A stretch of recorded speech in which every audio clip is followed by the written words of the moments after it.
Late July 1943. The air was already heavy before the sirens began. Hamburg lay under a thick summer heat, the kind that pressed against buildings and skin alike. In the narrow streets near the harbor, windows were open, curtains barely moving. Families had learned to read the sky. They knew the difference between distant engines and passing weather. That night, the silence lasted just long enough to feel unnatural. Then the warning came. Not a single sound, but a rising chorus. Sirens layered over one another, climbing in pitch until they seemed to vibrate through brick and bone. People moved without speaking. Cellars opened, doors closed. The city's routine for survival clicked into place, as it had dozens of times before. But something felt wrong. Above the cloud cover, unseen and unheard, hundreds of aircraft were already in motion. They did not circle, they did not probe. They came in lines, ordered, timed, and relentless. Hamburg's flak batteries searched the sky, finding nothing. Radar screens flickered, then emptied. The defenses that had once promised protection offered only confusion. When the first impacts came, they did not sound like explosions. They sounded like the city tearing itself apart. By the time flames appeared, it was clear this was not another raid to endure. Hamburg was about to become something else entirely. Strategic bombing before Hamburg. By the summer of 1943, the war in Europe had reached a turning point that was not yet visible on maps.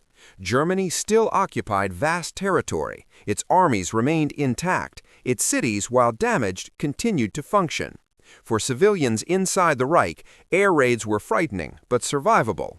The belief that Germany could absorb punishment without breaking was deeply rooted, reinforced by years of experience. That belief rested on how bombing had worked up to that point. Before 1943, aerial warfare over Europe was constrained by limitations that shaped expectations on all sides. Bombers struggled with navigation at night. Weather disrupted formations. Accuracy was poor.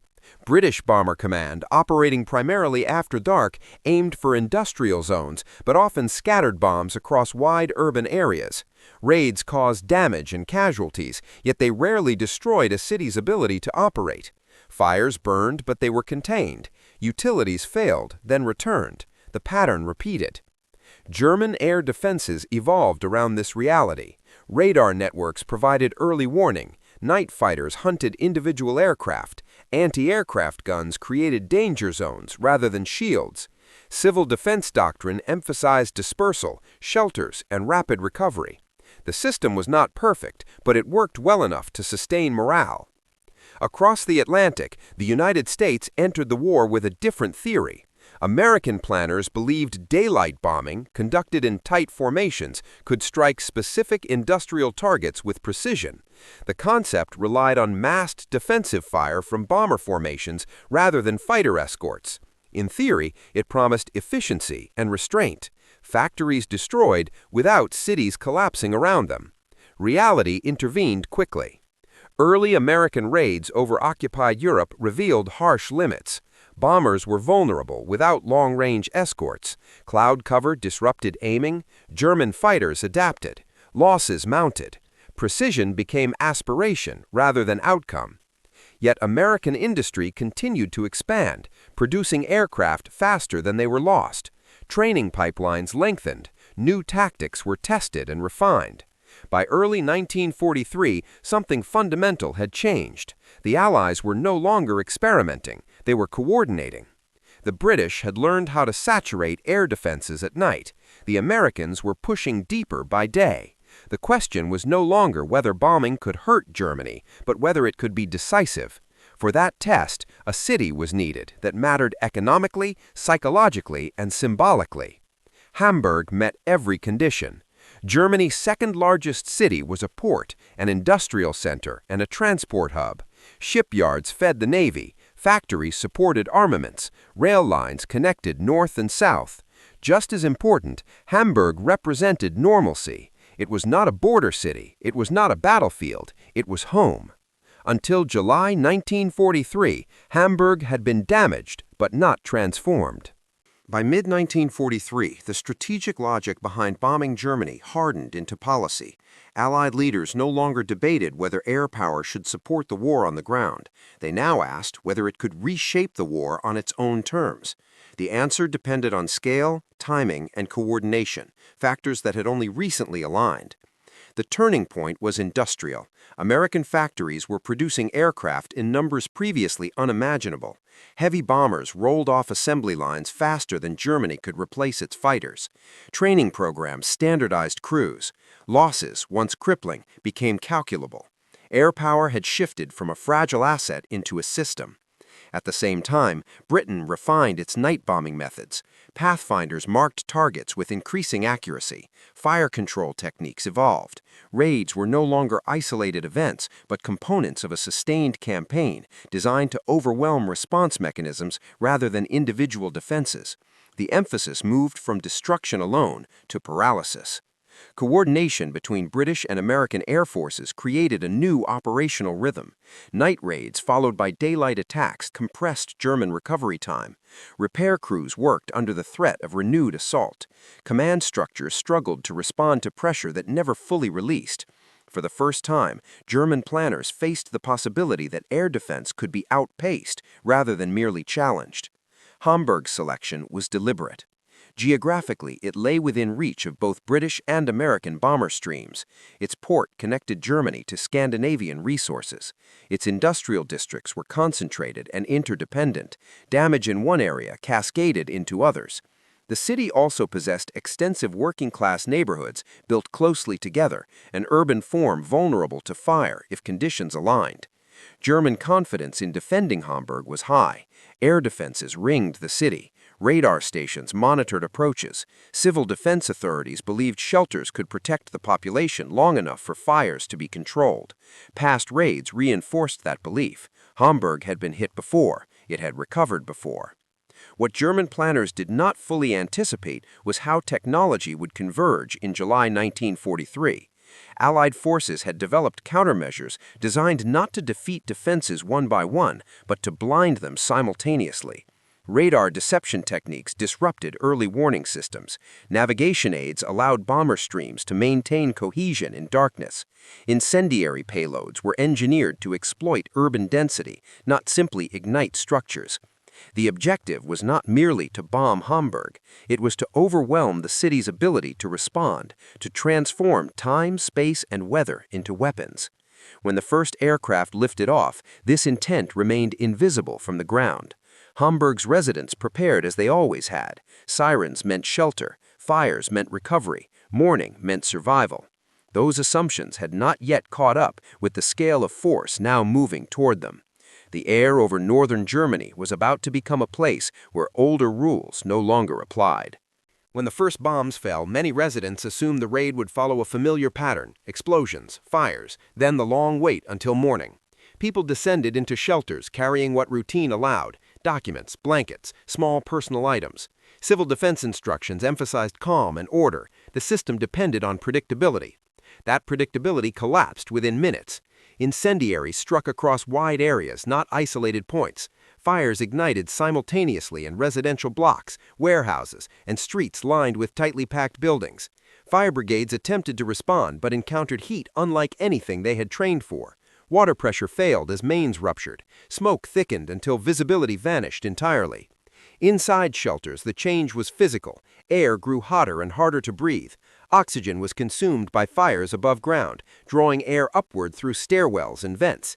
Doors that had been designed to protect now resisted opening. People realized that survival depended not on waiting, but on movement, yet movement was nearly impossible. The city's infrastructure, meant to separate danger from refuge, no longer functioned as intended.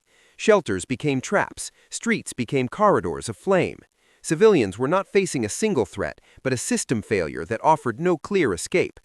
What stunned many survivors afterward was not just destruction, but speed. Neighborhoods did not burn slowly. They transformed in minutes. Familiar routes vanished. Orientation failed. Hamburg ceased to feel like a city and became an environment that resisted human presence entirely. This was not terror created by chance. It was shock produced by design.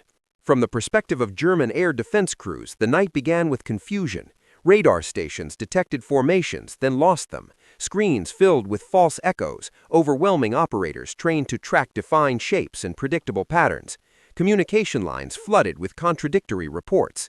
The cause was deliberate. Allied bombers deployed radar countermeasures designed to saturate German systems with noise.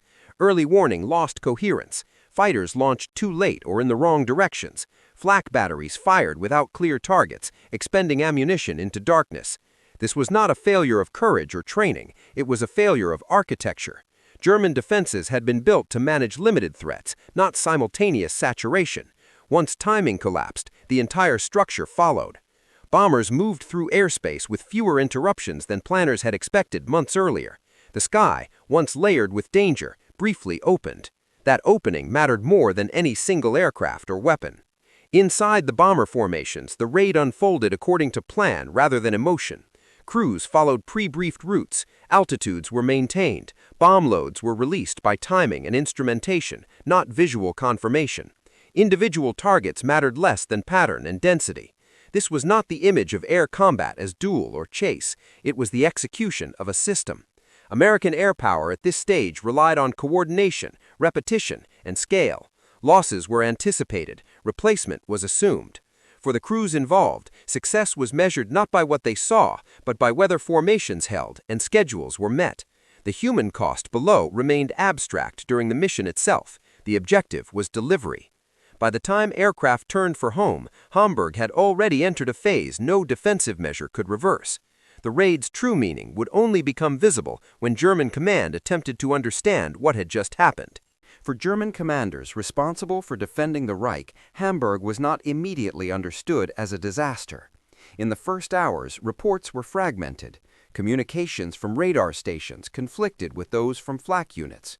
Fighter control logs showed launches that never intersected targets. The system had generated activity without effect. This distinction mattered. German air defense doctrine assumed friction. Losses were expected. Gaps occurred in every raid. What Hamburg revealed was something different. Coordination failure across the entire defensive chain. Early warning collapsed first. Fighter direction followed. Flak fire became symbolic rather than functional. No single failure explained the outcome. The structure itself had been outpaced. Commanders quickly realized that the city's defenses had not been defeated, they had been bypassed. Countermeasures had not engaged German strength directly, they had rendered it irrelevant. This forced a reevaluation that carried implications far beyond Hamburg. If one major city could be struck this way, no urban center could be considered secure. The psychological effect inside command headquarters was sharp. For years, German planners had believed air defense could at least impose limits. Hamburg demonstrated that limits were conditional and could be removed. That realization arrived too late to alter the night already unfolding. German civil defense planning had been extensive. Shelters were reinforced, fire brigades drilled constantly, evacuation protocols existed. The system assumed damage would be severe but compartmentalized. Fires would be isolated, streets would remain passable, recovery would follow. Hamburg violated every assumption at once. The concentration of fires created conditions that no manual addressed. Heat generated its own winds. Flames spread faster than people could run. Fire breaks failed because embers traveled across open space. Rescue teams were forced to retreat not because of danger from above, but because the environment itself became uninhabitable. This exposed a critical vulnerability. Civil defense depended on normal urban physics. Once those conditions changed, preparation became irrelevant. Survival shifted from organized response to individual decision-making under impossible constraints. For German authorities, this was deeply unsettling. The state had promised protection. Hamburg revealed the limits of that promise. Within days, Allied analysts began to understand the scale of what had occurred. Reports described not just destruction, but systemic collapse. Urban function had ceased. Recovery timelines extended from weeks into months. The city was not merely damaged, it was disrupted as a living system. For the Allies, this validated years of theory. Strategic bombing, when executed with sufficient coordination and scale, could produce effects no ground advance could replicate in the same time frame. It did not require occupation, it did not require direct confrontation, it imposed change remotely. For Germany, the implications were existential. Resources diverted to air defense were resources taken from the front. Cities could no longer be shielded through preparation alone. The homeland itself had become a front line. Hamburg was not the end of this realization, but it was the moment it became undeniable.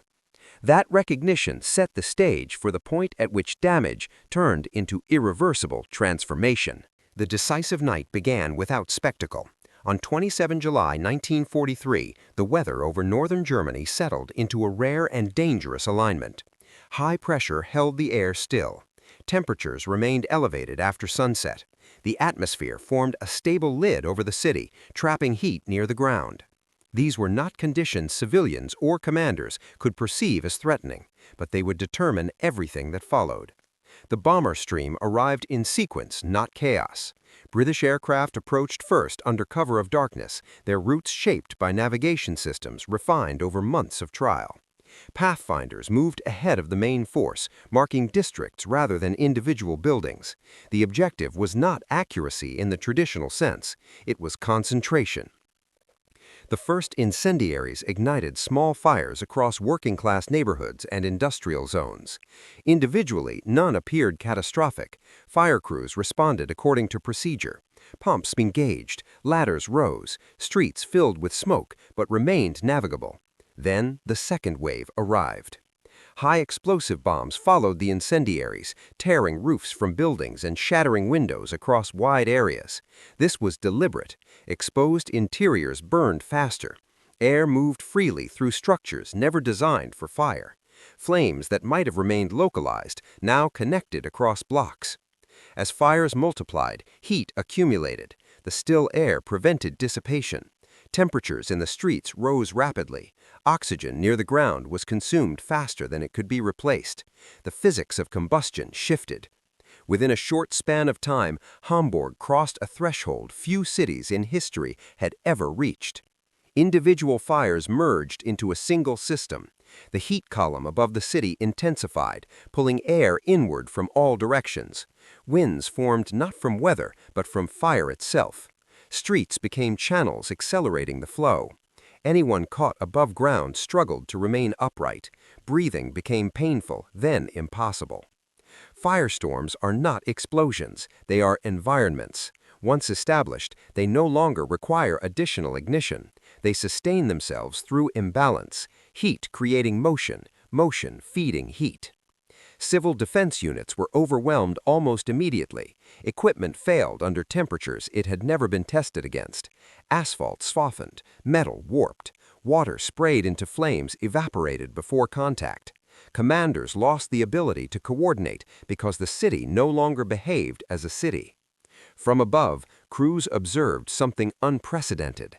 The target area glowed as a single mass rather than scattered points. Smoke rose in a towering column visible from great distance. Bombing accuracy ceased to matter. The effect had already been achieved. By midnight, Hamburg was no longer burning in places, it was burning as a whole. What followed in the hours ahead would confirm that this was not destruction that could be repaired or even fully understood by morning. As the night wore on, the scale of the disaster exceeded every existing frame of reference. Entire districts were consumed faster than reports could be filed. Telephone exchanges failed. Command posts went silent. Fire crews abandoned equipment where it stood, retreating not from falling bombs but from advancing heat. Inside shelters, conditions deteriorated rapidly. As oxygen was drawn upward into the firestorm, air pressure shifted. Temperatures climbed beyond what enclosed spaces could regulate. Some shelters, designed to withstand blast, proved incapable of sustaining breathable air. People who attempted to flee often encountered streets transformed into corridors of flame, where heat alone could cause collapse within seconds. The distinction between safe and unsafe space vanished. By early morning, the firestorm had carved a path through Hamburg that defied urban logic. Canals boiled, warehouses collapsed inward, rail lines twisted and vanished beneath debris. The port, once a symbol of connection, became a barrier of wreckage separating what remained of the city. When daylight arrived, it did not bring clarity. Smoke continued to obscure large areas. Fires burned without visible fuel. Navigation through familiar neighborhoods required memory rather than sight. Survivors struggled to orient themselves in places they had known for decades. For German authorities, the first reconnaissance flights delivered confirmation without explanation. The damage could be photographed, it could not yet be categorized. Traditional measures, percentage destroyed, buildings lost, infrastructure damaged, failed to capture what had occurred. Hamburg had not suffered concentrated destruction, it had lost coherence. Follow-up raids compounded the effect. While not every subsequent attack recreated the firestorm conditions, the damage sustained during the decisive night ensured that recovery was impossible. Emergency services lacked bases, transport networks were fractured, industrial output collapsed not because factories alone were hit, but because the systems supporting them no longer functioned. For the first time, a major German city had effectively ceased to operate. This realization settled slowly within command structures. There was no single moment of admission. Instead, reports accumulated, each confirming what the previous one had suggested.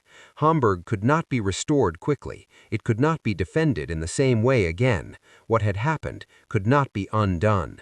The turning point was not the fire itself. It was the recognition that the war had crossed into a phase where cities could be removed from the conflict map without being occupied. That recognition would shape decisions on both sides long after the flames died down.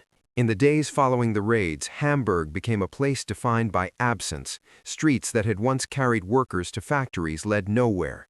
Entire neighborhoods existed only as outlines in ash. The immediate task facing authorities was not rebuilding, but accounting, an effort complicated by the scale and nature of what had occurred. Casualty figures emerged slowly. Many were never precise. Fires had erased records along with buildings. Identification proved difficult in districts where landmarks no longer existed. What could be confirmed was displacement on an unprecedented scale. Hundreds of thousands were left without shelter. Evacuation became necessity rather than precaution. Trains carried survivors away from a city that could no longer support them. Industrial consequences followed quickly. Hamburg's port operations collapsed. Shipyards halted not only because of physical damage, but because skilled labor had vanished overnight. Power shortages cascaded across regions dependent on Hamburg's output. Rail traffic rerouted around the city, increasing strain elsewhere. What had been a node became a void. German propaganda attempted containment. Reports acknowledged damage while emphasizing resilience. Language framed the event as a trial rather than a rupture. Yet this narrative struggled to align with lived experience. Letters from evacuees described a city that no longer functioned. Rumors spread faster than official statements could counter them. The gap between representation and reality widened. For civilians across Germany, Hamburg became a reference point, not as a warning issued by authorities, but as a story passed quietly, of heat, wind, and disappearance. The understanding that some events exceeded preparation began to circulate beyond the city itself. All Allied assessments took a different form. Analysts examined aerial photographs, production data, and transportation reports.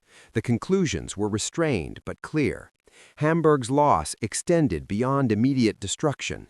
It had absorbed resources far from the city itself, fighters reassigned, construction diverted, morale strained. Strategic bombing had not ended the war, but it had altered the conditions under which the war would continue. Those conditions would become clearer as the longer-term effects unfolded. In the weeks that followed Operation Gomorrah, German strategic priorities began to bend under pressure that had no clear point of relief. Air defense resources were redirected inward. Fighter units were reassigned from the front to protect cities. Anti-aircraft production increased, even as raw materials grew scarcer. Each adjustment carried a cost elsewhere. The impact on planning was immediate. The assumption that urban centers could endure sustained bombing while maintaining output no longer held. Recovery estimates extended far beyond earlier models.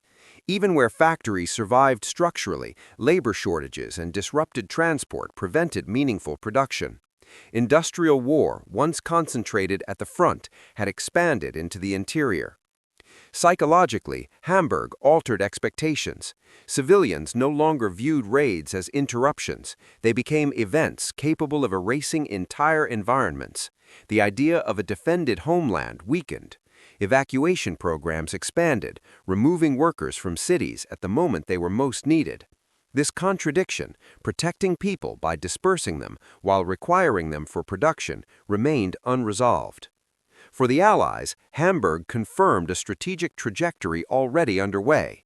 The combination of scale, coordination, and technology produced results unattainable by earlier efforts. The focus shifted from isolated targets to systems, transport, housing, energy, morale. Bombing was no longer about individual factories. It was about compressing a society's capacity to function. This realization shaped subsequent campaigns. Cities were evaluated not only for what they produced, but for how their loss would ripple outward. The air war intensified, not because Hamburg invited repetition, but because it demonstrated feasibility. Importantly, the outcome did not hinge on a single weapon or tactic. It emerged from integration, industry, intelligence, training, logistics, and doctrine operating in alignment. This made reversal difficult. Germany could adapt at the margins, but it could not recreate the conditions under which earlier defenses had worked. By late 1943, the air war had acquired its own momentum. Each raid built upon the last, narrowing Germany's options without decisive confrontation on the ground. Hamburg was not the final blow, it was the proof. The meaning of that proof would extend beyond the war itself, influencing how future conflicts understood the relationship between cities, civilians, and technology. That meaning belongs not to the aftermath, but to reflection. Operation Gomorrah did not introduce bombing to modern war. Cities had been struck before, civilians had suffered before. What Hamburg changed was understanding. It demonstrated that industrial societies could be destabilized not gradually, but abruptly, through the interaction of technology, planning, and environment. After Hamburg, air power was no longer measured only by tonnage dropped or targets destroyed. It was measured by its ability to alter systems. Transportation, housing, labor, morale, these were no longer secondary effects. They became central considerations. Warfare expanded from battlefields into the spaces where civilian life and industrial capacity overlapped.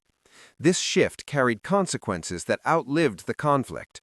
Post-war urban planning, civil defense doctrine, and international law all reflected lessons drawn from cities like Hamburg. The assumption that civilian spaces could be protected through preparation alone gave way to a more unsettling realization. Some forms of violence could not be mitigated once unleashed. For the United States and its allies, Hamburg validated a strategic approach rooted in scale and coordination rather than individual heroics. Power resided not in singular acts, but in systems that could be sustained, adapted, and repeated. The war in the air became an expression of industrial capacity as much as military intent. For Germany, Hamburg marked the moment when the boundary between front line and homeland dissolved completely.